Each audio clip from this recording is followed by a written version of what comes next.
Shalom pemirsa yang diberkati Tuhan, bertemu kembali dalam seri pelajaran Sekolah Sabat. Sebelum kita mendengarkan pelajaran Sekolah Sabat, mari kita tunduk kepala dan kita berdoa. Bapa kami dalam surga, terima kasih Tuhan atas berkat-Mu pada malam hari ini. Kami akan mendengarkan firman Tuhan melalui pelajaran Sekolah Sabat. Kiranya Engkau mencurahi kami dengan Roh Kudus-Mu, agar kami dapat mengerti dan memahami akan maksud firman Tuhan dalam pelajaran ini. Ampunkan dosa kami yang banyak, sempurnakan doa kami, di dalam nama anak-Mu Yesus kami berdoa. Amin. Pelajaran Sekolah Sabat Kamis 22 Juni 2023, anak domba yang disembelih. Ada banyak simbol dalam Wahyu. Simbol Alkitabiah yang penting yaitu seekor naga di langit, terdapat di dalam Wahyu 12 ayat 3, 4, dan 7. Malaikat terbang di tengah-tengah langit di dalam Wahyu 14 ayat 6. Seorang wanita menunggangi binatang yang merah ungu terdapat di dalam Wahyu 17 ayat 3 dan seterusnya. Berbagai simbol ini ada di dalam firman Tuhan. Roh Kudus mengilhami Yohanes untuk menempatkan mereka di sana. Dan mereka memiliki peran penting dalam mengungkapkan kebenaran kepada mereka yang membaca kata-kata kitab ini dan melakukannya. Karena seperti yang dikatakan, berbahagialah ia yang membacakan dan mereka yang mendengarkan kata-kata nubuat ini. Dan yang menuruti apa yang ada tertulis di dalamnya, sebab waktunya sudah dekat. Terdapat di dalam Wahyu 1 ayat 3. Namun ada gambaran lain yang muncul berulang-ulang di seluruh kitab Wahyu. Apa gambar itu dan apa yang dilambangkannya? Bacalah Wahyu 5 ayat 6 dan 8 serta 12, Wahyu 7 ayat 17, Wahyu 14 ayat 1, Wahyu 15 ayat 3, Wahyu 19 ayat 7, Wahyu 21 ayat 22 dan 23, dan Wahyu 22 ayat 1 dan 3. Wahyu 5 ayat 6, 8, dan 12 mengatakan, ayat 6, maka aku melihat di tengah-tengah tahta dan keempat makhluk itu, dan di tengah-tengah tua-tua itu, berdiri seekor anak domba seperti telah disembelih, bertanduk 7 dan bermata 7. Itulah ketujuh roh Allah yang diutus ke seluruh bumi.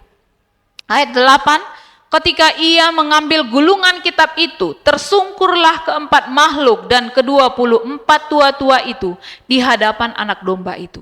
Masing-masing memegang satu kecapi dan satu cawan emas penuh dengan kemenyan. Itulah doa orang-orang kudus. Ayat 12 katanya, dengan suara nyaring, anak domba yang disembelih itu layak untuk menerima kuasa dan kekayaan dan hikmat dan kekuatan dan hormat dan kemuliaan dan puji-pujian. Dalam Wahyu 7 ayat 17 mengatakan, sebab anak domba yang di tengah-tengah tahta itu akan menggembalakan mereka dan akan menuntun mereka ke mata air kehidupan. Dan Allah akan menghapus segala air mata dari mata mereka. Dalam Wahyu 14 ayat 1, dan aku melihat sesungguhnya anak domba berdiri di bukit Sion dan bersama-sama dengan dia 144.000 orang, dan di dahi mereka tertulis namanya dan nama bapaknya. Dalam Wahyu 15 ayat 3, dan mereka menyanyikan nyanyian Musa hamba Allah dan nyanyian anak domba bunyinya, besar dan ajaib segala pekerjaanmu ya Tuhan Allah yang maha kuasa, adil dan benar segala jalanmu ya Raja segala bangsa. Dalam Wahyu 19 ayat 7, marilah kita bersuka cita dan bersorak-sorai dan memuliakan dia. Karena hari perkawinan anak domba telah tiba dan pengantinnya telah siap sedia. Di dalam Wahyu 21 ayat 22 dan 23, dalam ayat 22, dan aku tidak akan melihat bait suci di dalamnya, sebab Allah Tuhan yang maha kuasa adalah bait sucinya.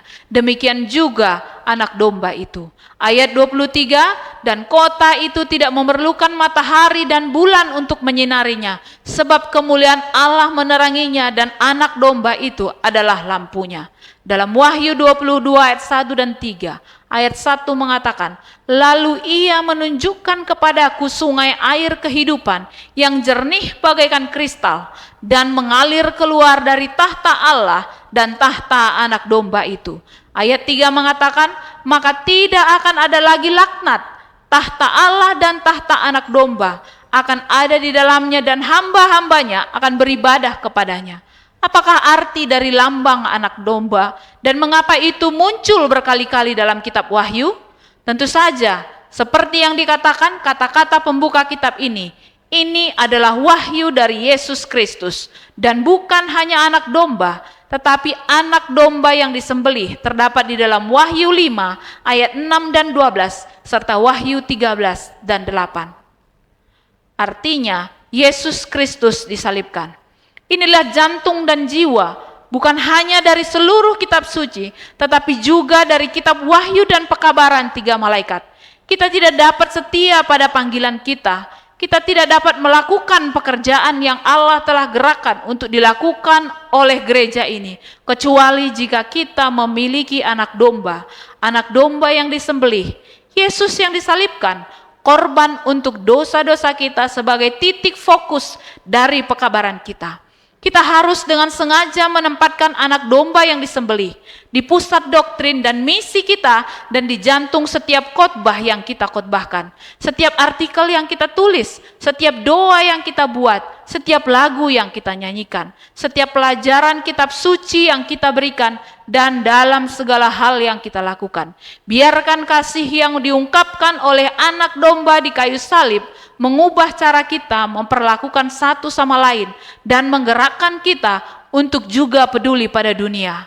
Angel Manuel Rodriguez, The Closing of the Cosmic Conflict, Role of the Three Angels Messages, halaman 70, yaitu di tengah gambaran binatang yang berbahaya, naga yang berperang, malapetaka, penganiayaan dan tanda binatang itu masih ada di bagian depan dan tengah anak domba yang disembelih.